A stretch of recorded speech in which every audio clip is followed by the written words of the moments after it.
বাবুরাম মণ্ডলের কলমে আজকের গল্প দীর্ঘ বেদনা। ট্রেনের ভিড়ের মধ্যেও আশ্চর্যজনকভাবে জায়গা পেয়ে গেলেন কবিতা দেবী। বসতে না বসতেই সামনের সিটে দেখতে পেলেন তার থেকেও বয়স্ক এক ভদ্রলোক চুপ করে বসে, চোখের কোণ দুটো ভেজা। কবিতা দেবীর নিজেরই মন ভালো নেই। ৬২ বছর বয়সে যাচ্ছেন এক অচেনা গ্রামে, একেবারেই অজানা। কোনোদিন যাননি সেখানে, নাম পর্যন্ত শোনেননি। বাধ্য হয়ে যাচ্ছেন ফেসবুক দেখে। ভিডিওতে চূর্ণী নদীর তীরে বাড়িটি দেখে তার পছন্দ হয়েছে। দাম দর পোষালে তিনি কিনবেন। তারপর ছেলে বৌমার হাত থেকে মুক্ত হয়ে স্বাধীনভাবে আজীবন থাকবেন। কিন্তু মূল সমস্যা, ফেসবুকের ভদ্রলোক বাড়ির অর্ধেকটুকু শুধু বিক্রি করবেন, শুধুমাত্র বয়স্ক লোককেই বেচবেন। তার নাকি টাকার খুব প্রয়োজন। কবিতা দেবীর থাকার কথা ছিল বৃদ্ধাশ্রমে, ছেলে বৌমা তেমনটাই চাইছে। কিন্তু তিনি অনেক ভেবে দেখেছেন, বৃদ্ধাশ্রমে এককালীন যে টাকা দিতে হয় তাতে গ্রামের সুন্দর বাড়ি কিনে ফেলা সম্ভব। উপরন্তু মাসে মাসে যে টাকা দিতে হবে সে টাকায় গ্রামে অত্যন্ত সচ্ছলভাবে থাকা যাবে। শুধু তাই নয়, দুজন কাজের লোকও রাখা যাবে অনায়াসে। উপরি পাওনা টাটকা শাকসবজি, গ্রামের মানুষের সান্নিধ্য, মিঠো পথ, আম জাম কাঁঠালের সুনিবিড় ছায়া। সামনের বৃদ্ধ ভদ্রলোককে দেখে কবিতা দেবীর মায়া হলো। আশেপাশে তাকিয়ে দেখলেন সম্ভবত সঙ্গে কেউ নেই। তাই সাহস করে জিজ্ঞাসা করলেন, দাদার শরীরটা কি খারাপ লাগছে? ভদ্রলোক এতক্ষণ আনমনে ছিলেন, কিছু একটা ভাবছিলেন গভীরভাবে, নিজের মধ্যেই একদম ছিলেন না। হঠাৎ সামনের ভদ্রমহিলার প্রশ্নে কেমন থতমত খেয়ে ঝটপট চোখ দুটো মুছে নিলেন। তারপর অনেক কষ্টে একটু হাসলেন, কিন্তু কোনো উত্তর দিলেন না। কবিতা দেবী আবার বললেন, আপনার কি শরীরটা খারাপ? ভদ্রলোক এবার চলন্ত ট্রেনের জানালা দিয়ে বাইরে তাকালেন। তারপর আনমনে বললেন, আজ আমার আনন্দের দিন ভাই, খুব আনন্দের দিন। ছেলের সঙ্গে ২ বছর আদালতের লড়াই করে জিতেছি। স্ত্রীকে বলতে পারবো জিতেছি, হারিনি। বলেই আর একবার ২ চোখ মুছলেন। কবিতা দেবী ভদ্রলোকের কথা শুনে একেবারেই চুপ করে গেলেন। একটা বড় দীর্ঘশ্বাস ছেড়ে হাতের রুমালে কপালটা মুছে গালে হাত দিয়ে মাথা নিচু করে রইলেন। দ্বিতীয় কোনো কথা জিজ্ঞেস করার সাহস আর পেলেন না। তবে মনে মনে দুঃখ পেলেন। অনেকক্ষণ চুপ করে আছেন দেখে সামনের ভদ্রলোক এবার হাসলেন। ২ পায়ের মাঝখানে রাখা পলিথিনের একটা ব্যাগ হাতে তুলে কি যেন একবার দেখলেন। তারপর তাতে হাত ঢুকিয়ে একটি কাগজ বের করে সামনে মেলে ধরে কবিতা দেবীকে বললেন, এই দেখুন কোর্টের অর্ডার। খুব আনন্দ হচ্ছে। ওরা ভেবেছিল জিততে পারবো না, বাড়ি ওদের হয়ে যাবে। কবিতা দেবী এবারও কিছু বলতে পারলেন না, বলার ইচ্ছেই হলো না। তিনি নিজেও তো গৃহ ছাড়া, না হলেও গৃহেই একা।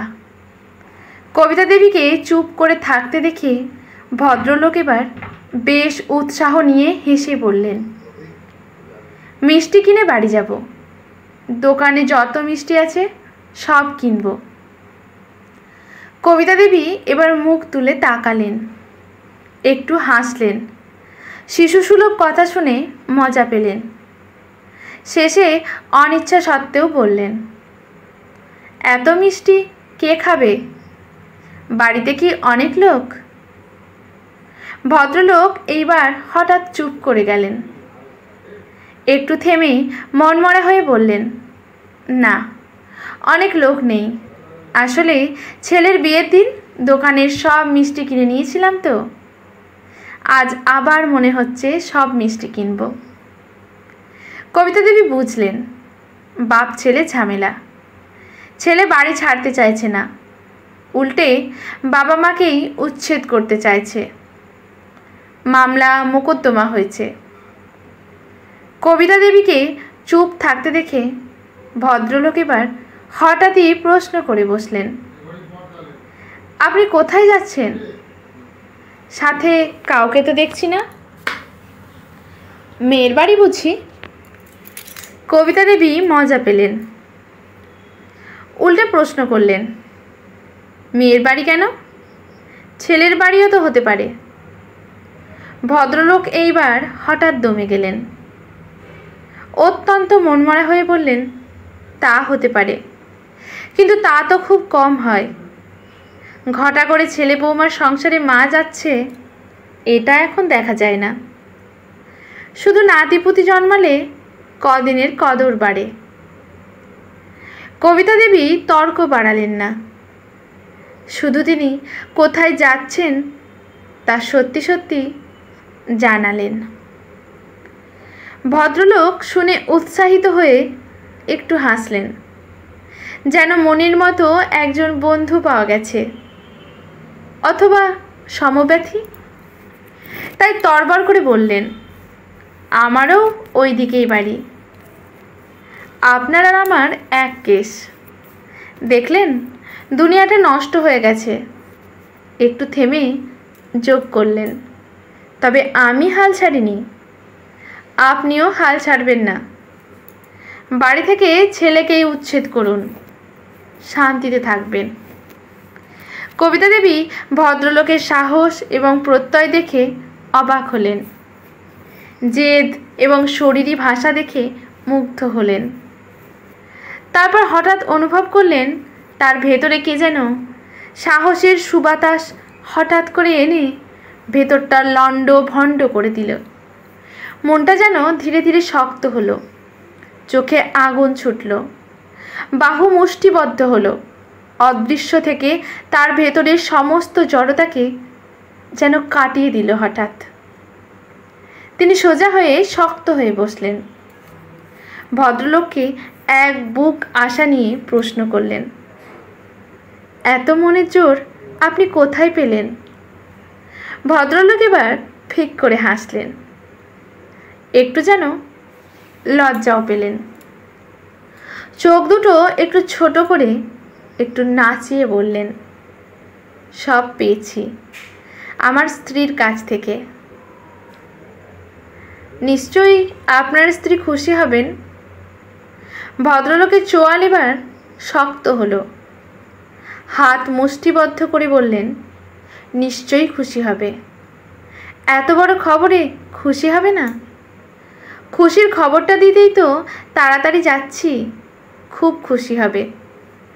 বলতে বলতেই ভদ্রলোকের চোখ দুটো জলে ভরে এলো। সাদা ধুতির আঁচলে ঝুঁকে পড়ে দু হাতে চোখের জল মুছে আবার ঝুঁকে পড়ে সেই একই ব্যাগ থেকে একটি পোস্টকার্ড সাইজের রঙিন ছবি বের করে কবিতা দেবীর হাতে দিয়ে বললেন, এই দেখুন, ওর কাছেই যাচ্ছি পীরপুর শ্মশানে, ও শুনে খুব খুশি হবে। বলেই হাউ হাউ করে কাঁদতে কাঁদতে দু হাতের চোখ দুটো ঢাকলেন। কবিতা দেবী ভদ্রলোকের শেষের কথাগুলো শুনে চমকে উঠলেন। অত্যন্ত আশ্চর্য হয়ে ভাবলেন, মৃত স্ত্রীর জন্য তার খুশির জন্য এতদিন লড়াই করলেন, এত পয়সা খরচা করে আইনি লড়াই লড়ছেন। হায় রে হতভাগ্য বাপ, হতভাগ্য সমাজ। কবিতা দেবী কিছু বলতে পারলেন না, সান্ত্বনা দেওয়ার ভাষা খুঁজে পেলেন না। শুধু তার দু চোখ দিয়ে টপ টপ করে জল পড়তে লাগলো, এক অপরিচিত অচেনা ভদ্রলোকের মর্ম ব্যথায়। তিনি জানালায় মুখ ফিরিয়ে নিলেন। শুধু কাউকে দেখতে দিলেন না, নিজের চোখের দীর্ঘ বেদনার জলটুকু।